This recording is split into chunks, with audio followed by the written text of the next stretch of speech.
Hello everyone, welcome back to our channel. तो उम्मीद है कि आप सब खैरियत से होंगे। तो आज हम जिस वीडियो पर रिएक्ट करने जा रहे हैं उसका टाइटल है Xi Jinping will not visit India for G20, PM Modi gives a strong statement on China. तो जैसे कि इससे रिलेटेड हम पहले भी काफ़ी बात कर चुके हैं और इस वीडियो में देखते हैं कि मज़ीद इस हवाले से हमें क्या इन्फॉर्मेशन मिलती है। तो इस वीडियो को देखते हैं और एंड पे इसके बारे में बात करते हैं। So let's start. नमस्कार and welcome you all to world affairs. मैं हूं प्रशांत धवन। नाउ अब ये बात कंफर्म हो चुकी है, व्लादिमीर पुतिन के बाद अब शी जिनपिंग भी भारत का दौरा नहीं करने वाले। ये इंडिया के G20 समिट को अटेंड नहीं करेंगे। पहले इस बात को लेकर प्रॉपर कंफर्मेशन थी नहीं, लग रहा था कि शायद पुतिन तो खैर नहीं आने वाले, इन्होंने कह दिया, मगर शी जिनपिंग शायद आ जाए। बट अब ये बात कंफर्म हो चुकी है, Chinese president Xi Jinping will skip G20 summit in Delhi. इनकी जगह जो चाइना के प्रीमियर है आज के समय, जिनका नाम है ली क्वांग, ये आएंगे भारत में। ना शी जिनपिंग का इंडिया में ना आना ना दुनिया भर में न्यूज बना रहा है, क्योंकि हाल ही में 22 अगस्त को आप सबको याद होगा साउथ अफ्रीका ने होस्ट किया था ब्रिक्स समिट। ब्रिक्स समिट को अटेंड करने के लिए शी जिनपिंग पहुंच गए, पीएम मोदी भी थे वहां पर। पुतिन आ नहीं पाए क्योंकि एक अरेस्ट वारंट का डर था कि पुतिन अगर साउथ अफ्रीका में आ जाते हैं तो उनको अरेस्ट कर लिया जाएगा, तो पुतिन ने ऑल टुगेदर इस समिट से खुद को दूर रखा। मगर ये बहुत ही ज़्यादा अजीब बात है कि लिटरली कुछ ही दिनों पहले शी जिनपिंग साउथ अफ्रीका जाते हैं, बट अपने नेबरिंग कंट्री इंडिया में G20, जो परहैप्स आप कह सकते हैं ब्रिक्स से भी ज़्यादा इंपॉर्टेंट समिट है, उसको अटेंड ये नहीं करेंगे खुद। और अगर यहाँ पे आपका क्वेश्चन है कि चाइना ये सब क्यों कर रहा है, क्या चाइना इंडिया को अग्रेशन दिखा रहा है, पहले इन्होंने मैप भी रिलीज़ किया। देखो, मैं यहाँ पर ये कहूँगा, चाइना का जो नया मैप है ना, वो सिर्फ इंडिया के अगेंस्ट नहीं है, वो बहुत सारे countries, Vietnam, Philippines, Indonesia, various countries जो हैं यहाँ पे साउथ ईस्ट एशिया में, उसके अलावा रशिया के अगेंस्ट भी है। मैंने अपनी वीडियो में आपको अच्छे से समझाया है कि चाइना ने ना सिर्फ इंडिया की, इवन रशिया की जो जमीन है वो भी अपने ऑफिशियल मैप पर क्लेम करना शुरू कर दिया है। तो शी जिनपिंग इंडिया में नहीं आ रहे, उसको मैं डायरेक्टली चाइना के मैप से जोड़कर नहीं देखूंगा। अगर हमको वैसे रीजंस ढूंढने हैं तो एक बड़ा रीजन यहाँ पर ये हो सकता है कि इंडिया का देखिए बॉर्डर को लेकर बहुत ज्यादा टफ स्टांस है। उसके अलावा वेस्टर्न मीडिया में आप अगर देखो, अमेरिकन जर्नलिस्ट, यूके के जो जर्नलिस्ट हैं, वो यहाँ पर कह रहे हैं कि रीजन कई हो सकते हैं। चाइना की इकोनॉमी, शी जिनपिंग की हेल्थ, यहाँ पे आप देख पाओगे कई जो जर्नलिस्ट हैं वेस्ट के, वो ये कह रहे हैं कि साउथ अफ्रीका में शी जिनपिंग चले गए, कि साउथ अफ्रीका में शी जिनपिंग चले गए, इंडिया में नहीं जा रहे। इसका रीजन क्या है?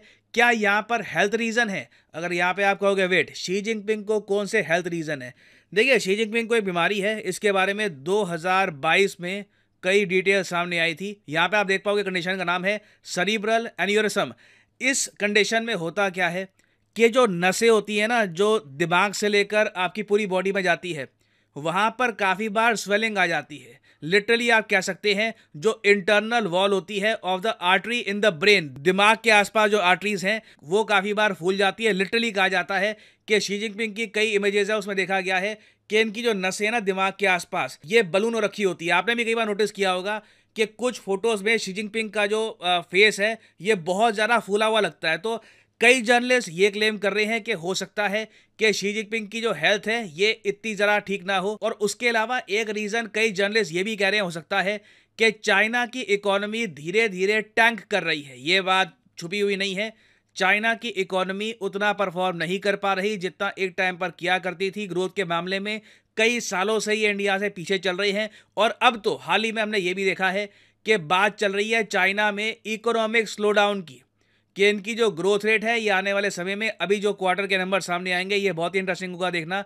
कि चाइना की जो ग्रोथ रेट है क्या इवन 4% के आसपास रह पाएगी, इवन 3-4% के आसपास। This will be a huge question. तो आप अगर चाइनीज पर्सपेक्टिव से देखो ना, इन लोगों के लिए बड़ा अजीब होगा अपने प्रेसिडेंट को एक ऐसे कंट्री में भेजना जो कंसिस्टेंटली चाइना को आउट परफॉर्म कर रहा है इकोनॉमिक ग्रोथ के मामले में, और जिसके साथ इनके आज के समय बॉर्डर को लेकर इशू भी चल रहे हैं। तो ये सब रीजन ज्यादातर डिस्कस किए जा रहे हैं वेस्ट में। Now exact reason, official reason China क्या देगा वो अभी तक क्लियर नहीं है। मोस्ट प्रॉब्ली ये लोग कह देंगे कि शी जिनपिंग का बिजी शेड्यूल है, बहुत कुछ चाइना में हो रहा है। अभी रिसेंटली एक तूफान ने भी हिट किया चाइना को, उससे पहले फ्लड्स भी आए हैं, तो ये कुछ रीजन दे सकते हैं यहाँ पर। बट सिंस व्लादिमीर पुतिन और शी जिनपिंग दोनों ही इंडिया में नहीं आ रहे ना, तो कई जियोपॉलिटिकल एनालिस्ट इस मूव को जोड़कर देखेंगे यूएस के इन्फ्लुएंस से। इन दी एंड जो लार्जर मैसेज यहां पर निकाला जाएगा वो यही है कि यूएस और इंडिया के रिलेशंस अब इतने बढ़ चुके हैं कि G20 समिट को व्लादिमीर पुतिन और शी जिनपिंग ने खुद अटेंड नहीं किया। और एक इंटरेस्टिंग बात नोट करने वाली ये भी है कि जहां पर एक तरफ पुतिन शी जिनपिंग इंडिया नहीं आ रहे, बाइडन ने यह डिसाइड किया है कि ये इंडिया लंबे समय तक रहेंगे। देखो G20 का जो समिट है ये तो सितंबर 9 से लेकर सितंबर 10 तक रहेगा। यूजुअली देखा जाता है कि किसी कंट्री में अगर G20 का समिट है तो वर्ल्ड लीडर्स एक दिन के लिए आते हैं, ठीक है, या तो सितंबर 9 या फिर सितंबर 10, फोटो खिंचवाई, मीटिंग्स करी, चले गए। बाइडन ने एक 3 दिन का टूर प्लान कर दिया इंडिया के लिए। तो ये इंडिया में सिर्फ G20 के लिए नहीं आ रहे, ये एक बहुत ही लंबी बायलैटरल मीटिंग भी करेंगे पीएम मोदी के साथ। बताया जा रहा है कि इस मीटिंग में क्लाइमेट चेंज और यूक्रेन वॉर पर एक्स्ट्रा फोकस करने वाले हैं जो बाइडन। तो यूएस की तरफ से मैं कहूंगा काफी अच्छा जेस्चर है। चाइना ने अपनी तरफ से ना इंडिया के G20 समिट को जितना डैमेज ये कर सकते हैं उतना डैमेज करने की कोशिश करी। इन लोगों ने अरुणाचल प्रदेश में जो G20 की मीटिंग थी ये अटेंड करने से मना कर दिया। जो कश्मीर में G20 की मीटिंग हुई है वो अटेंड नहीं की। तो अगेन ये सब प्रेशर जो है इंडिया ने रेजिस्ट किया है। और हाल ही में पीएम मोदी ने एक एडिशनल स्टेटमेंट और दे दी। ये स्टेटमेंट आई थी जब शी जिनपिंग की जो विजिट है इंडिया में नहीं होने वाली, ये बात कन्फर्म हो चुकी थी। तो पीएम मोदी ने यहाँ पर यह कहा कि देखिए जो भी पाकिस्तान चाइना के जो कंसर्न्स हमने देखे रिसेंटली के जी कश्मीर में, अरुणाचल प्रदेश में मीटिंग नहीं करनी चाहिए G20 की, इन्होंने सीधा सीधा एक लाइन बोली है कि बड़ी नेचुरल बात है कि भारत का हर हिस्सा जो है वहां पर मीटिंग होनी चाहिए।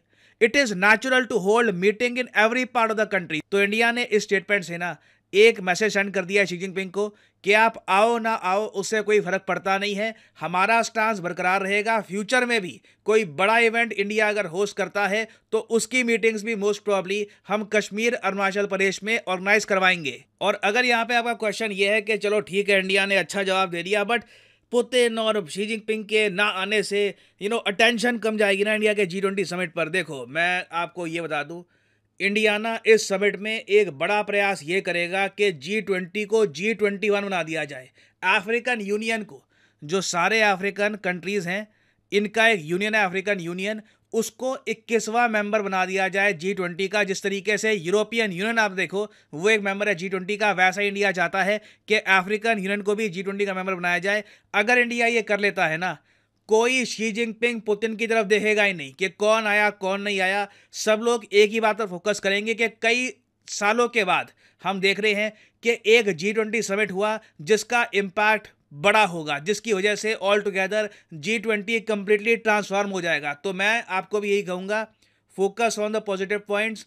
ठीक है पुतिन शी जिनपिंग नहीं आ रहे, बट G20 को G21 अगर कोई देश आज के समय बना सकता है तो वो इंडिया ही है। तो आने वाले समय में इससे रिलेटेड बहुत डेवलपमेंट्स आएंगी। सबसे पहले तो ये कि जैसे कि हमने इससे पहले भी वीडियो में देखा था कि और उसमें ये बात कंफर्म नहीं थी कि जो चाइना और रशिया के प्रेसिडेंट हैं वो G20 के इवेंट को अटेंड करेंगे या नहीं। लेकिन इस वीडियो के ज़रिए हमें ये जानने को मिला कि ये बात कंफर्म हो गई कि चाइना के प्रेसिडेंट शी जिनपिंग और जो रशिया के प्रेसिडेंट हैं पुतिन, वो इस इवेंट को अटेंड नहीं कर रहे।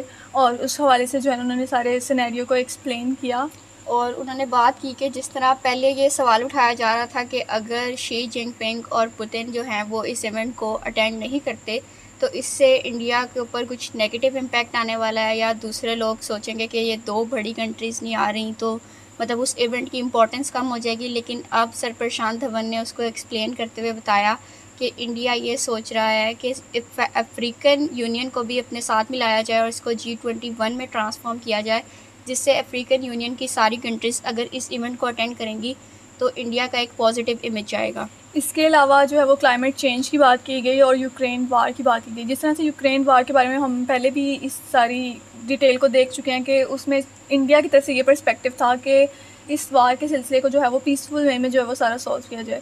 क्योंकि नो डाउट जिस तरह से हम इस चीज़ पे काफ़ी ज़्यादा बात करते आए हैं कि वार जो है वो किसी भी चीज़ का सोल्यूशन नहीं होती, क्योंकि इसमें ना तो सिर्फ एक कंट्री का नुकसान होता है बल्कि पूरे ओवरऑल द वर्ल्ड जो है वो इसके ऊपर एक नेगेटिव इमेज जाता है। और इसके अलावा उन्होंने बात की कि एक स्टेटमेंट जो आई थी कि पाकिस्तान या चाइना की तरफ से कि कश्मीर में इवेंट्स ये G20 के नहीं होने चाहिए, जिसको मोदी जी ने टोटली डिसएग्री किया और कहा कि इंडिया अगर अपना कोई भी इवेंट कर रहा है तो वो पूरी कंट्री में कहीं भी मीटिंग्स कर सकता है, कहीं भी, और चाहे कश्मीर क्यों ना हो वो वहाँ पे भी मीटिंग्स कर सकता है। तो इंडिया का इसमें टोटली राइट बनता है, क्योंकि ये इंडिया अपने इवेंट्स जहाँ चाहे होल्ड कर सकता है। और नो डाउट इंडिया जिस स्पीड से ग्रो कर रहा है, जो अपने डिसीजंस ले रहा है, तो नो डाउट कि ज़्यादा से ज़्यादा कंट्रीज़ चाहेंगी कि वो इंडिया के साथ अपनी डिसीजन मेकिंग को स्ट्रॉन्ग करें। क्योंकि जिस तरह उन्होंने बात की कि यूएस की तरफ से काफ़ी अच्छा जेस्चर है कि वो इंडियन पीएम के साथ 3 दिन के लिए आएंगे और मीटिंग करेंगे। उसमें वो काफ़ी मेजर बड़े टॉपिक्स पर बात करेंगे। तो जैसे कि हम भी देखते आ रहे हैं कि अगर इंडिया में किसी चीज़ के हवाले से काम हो रहा है तो वहाँ पे हमें वो चीज़ नज़र भी आ रही है कि उस चीज़ पे काम किया भी जा रहा है एक्चुअल में। तो बाकी ये कि इस हवाले से मज़ीद जो भी इन्फॉर्मेशन हो वो आप हमारे साथ शेयर कर सकते हैं। और अगर आपको वीडियोस पसंद आए तो don't forget to give a like and subscribe to our channel. तो मिलते हैं नेक्स्ट वीडियो में।